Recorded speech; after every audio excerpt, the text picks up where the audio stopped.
Arab League is to suspend Syria, one of its founding members, within a matter of hours. This amid ongoing violence against protesters. Some of the worst bloodshed has been seen over the last 24 hours. At least 80 people killed. Let's remind you of our guest tonight. Laurie Dundon's here in the studio with me. She's a senior fellow at the Partnership for a Secure America. On my left, Majd Eid.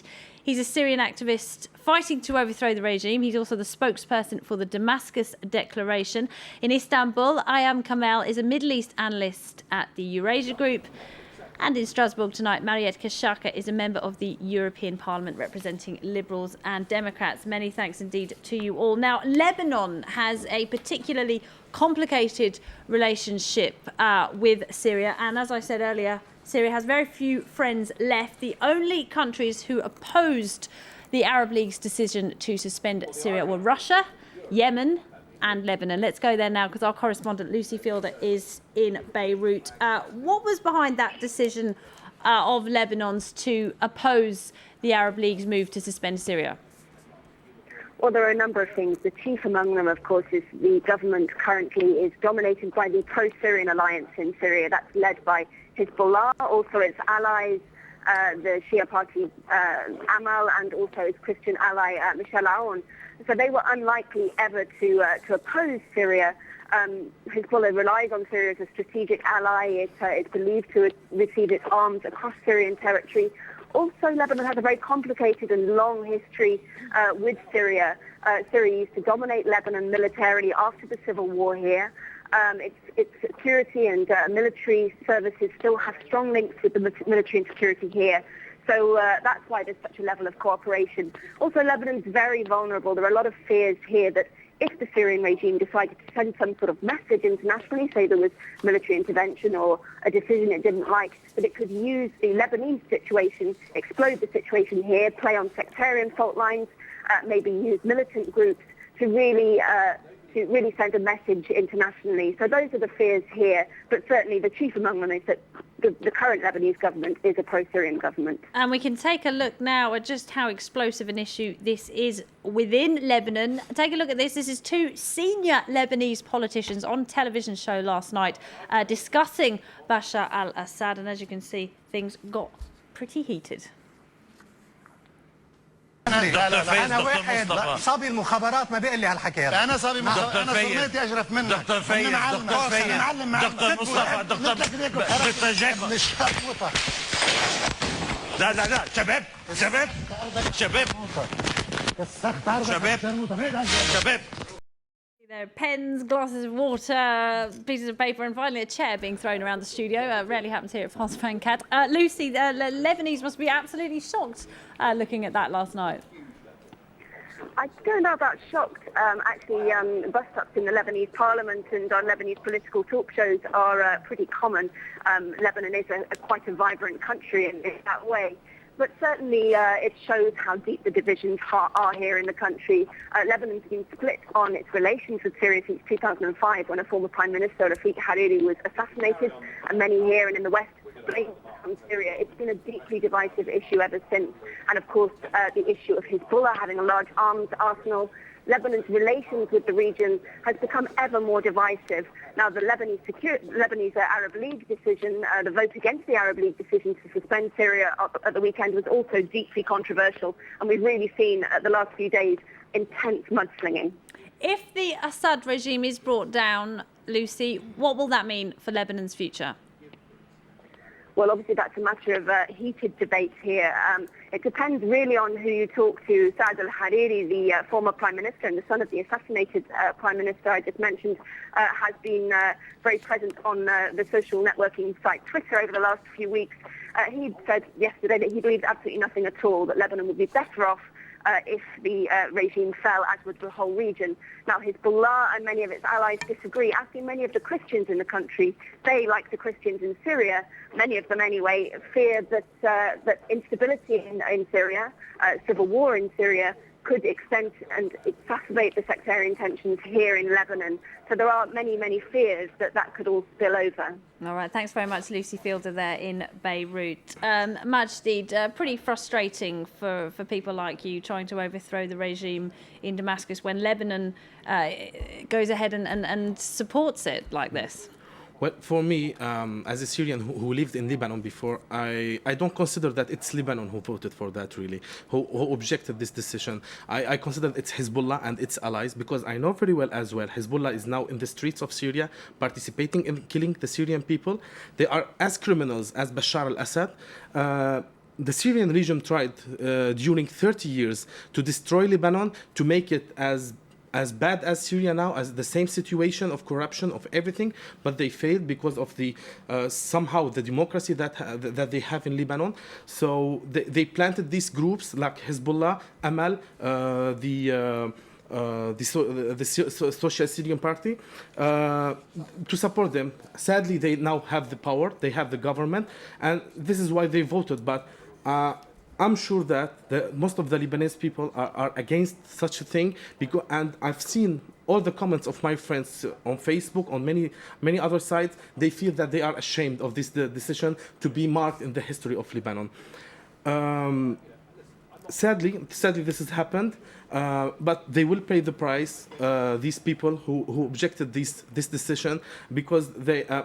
Just like Bashar al-Assad and his regime, they will be sued. They will be brought into justice as well, because they participated as well in the assassinations that happened in Lebanon, as we've seen in the reports of the UN and the tribunal.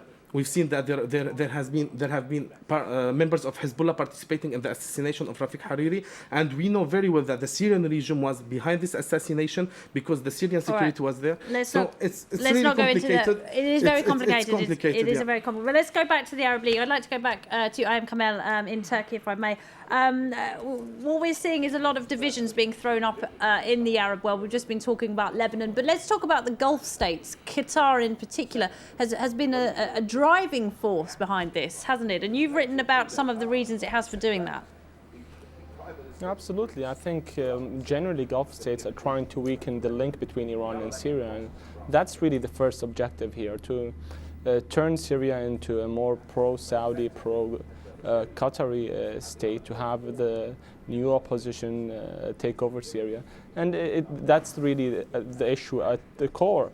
Iran views this as a threat, views the downfall or the prospect of the downfall of Assad as a big threat. Hezbollah the same. So I think that there are deep divisions over here, and these divisions run throughout the Arab world. Primarily this is a matter of interest, though. And Syria is bringing those conflicts to the fore. Absolutely, absolutely. And we're likely, I don't think we are heading into a viable or peaceful transition path. I think we're likely to move towards civil conflict in Syria.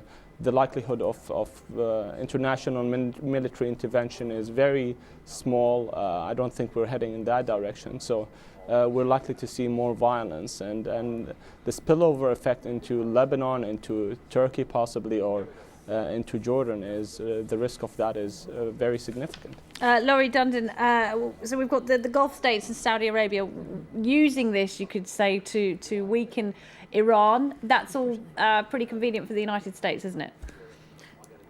It would work well for the United States with the Gulf states and Saudi Arabia using the situation in Syria to weaken Iran, which is a traditional ally of the regime in Damascus. Certainly that tension with Iran, I mean, the U.S. administration is very focused on anything that's strengthening Iran or anywhere else where Iran is playing to disturb the region. But I think overall the U.S. would not be encouraged by seeing further destabilization across the region, and knows, as well as many other countries see, that if Syria falls, when the Assad regime, if there's a major change and the Assad regime falls, there's going to be a lot of unknowns. There could be far more bloodshed. There could be a lot of crisis in the transition. This is not an easy period of time, as was just discussed. So the U.S. Is trying to weigh what they can do, how much to get involved, while recognizing that it is a serious issue for U.S. interests as well as others. The question is what can be done when it's already been mentioned a military intervention is unlikely to be the option pursued. Okay, and what about Turkey? Because Turkey's also played a very leading role in bringing about pressure on this regime. Well, yeah, it was Turkey that the main player now in the region, making the pressure on the region. Yes, they. Well, they have lots of patience. The Turk, I don't know. They waited a lot. I think they waited a lot and gave many chances to this region. They can play a more important role in Syria. Turkey. For example, I'm from Aleppo. They can, for example, make pressure on the merchants in Aleppo because they have lots of business there. They can really make a serious pressure on them, on their business, on their money, but they don't have this pressure. And I know very well that now most of the merchants of Aleppo, they are supporting financially the Shabiha and the what we call now in Syria Shabiha, the thugs in Syria who are supporting the security in killing the people and in suppressing. Why do you think they're doing that? Because the Syrian, since the 80s, Aleppo was the center of opposition for the region. So they tried to stop this city from being the opposition. They bribed all the merchants there. They bribed all the sheikhs there. This is why we can see that like Ahmed Hassoun, now he's the mufti. He's from Aleppo. All the sheikhs there, they try to calm down the people. They try to stop them. At the same time, they brought like tribes to control Aleppo. Now they live in the north of Aleppo.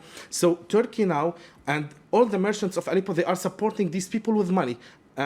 Turkey now can play a major role in asking these people to stop that, or they will lose all of their business in Turkey. Turkey is Syria's biggest trading partner, isn't it? I think I saw some statistics, $2.5 billion worth of trade last year alone. We heard Prime Minister Erdogan earlier saying he wants to switch off the electricity supplies from Turkey to Syria.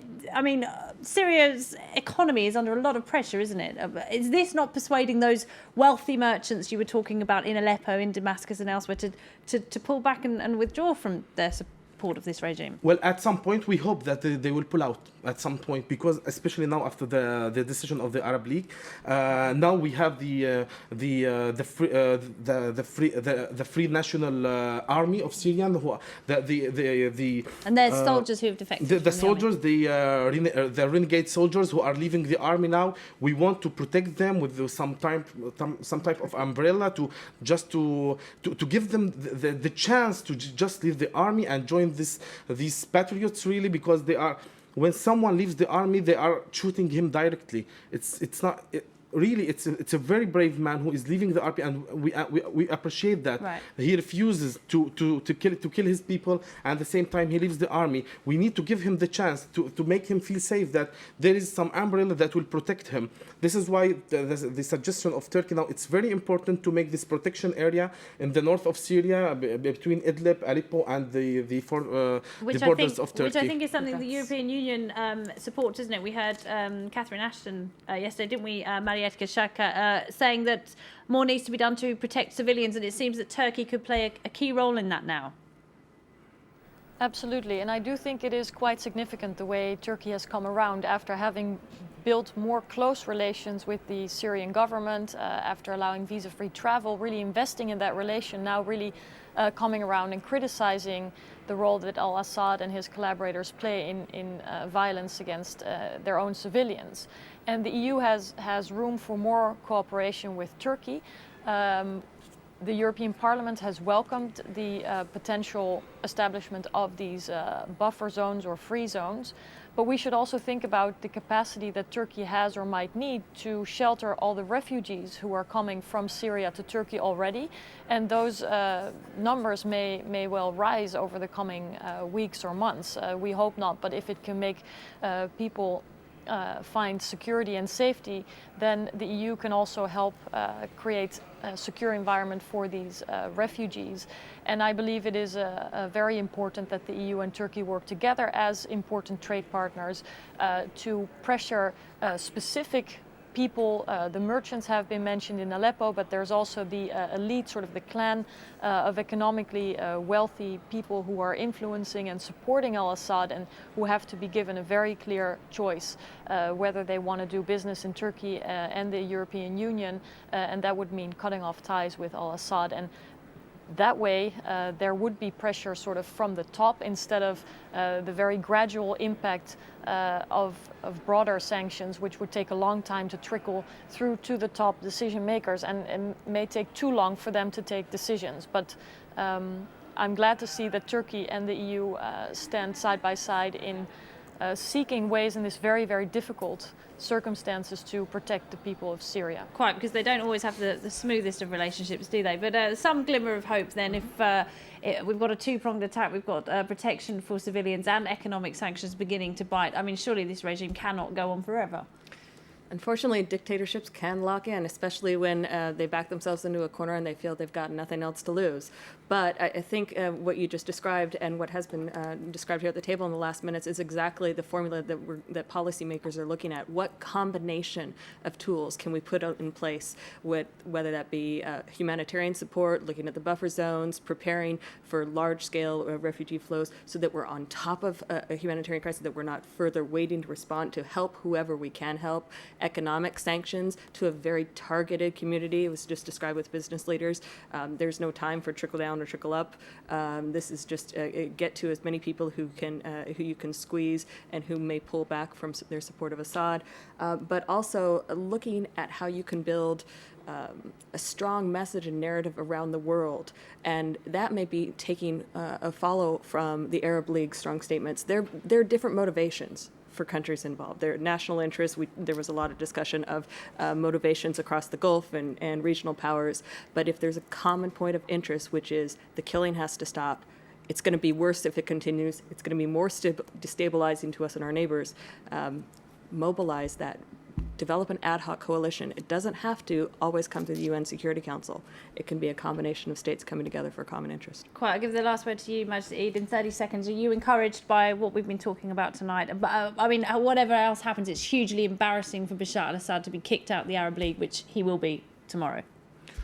Well, yeah, we can say we're encouraged, but I'm encouraged really by the Syrian people that we can see in the streets, despite of the killing, despite of everything happening. They insist, they are insistent, they are going into the streets saying we want our freedom, and they are ready really to all of them, they are ready to give their lives for their freedom. This is historical what's happening in Syria, and it's maybe the first time in the human history that people are ready to sacrifice that much for their freedom. These are the people who are encouraging me, and every time I got really pessimist, I talk to my friends in Syria and they really give me the hope. All right, Majd Eid, many thanks indeed. Laurie Dundon, thank you to you. Mariette Kashaka and I am Carmel, thanks to you as well. And of course, thank you very much to you for watching. I'll be back at the same time tomorrow with another France 24 debate. But for now, good night.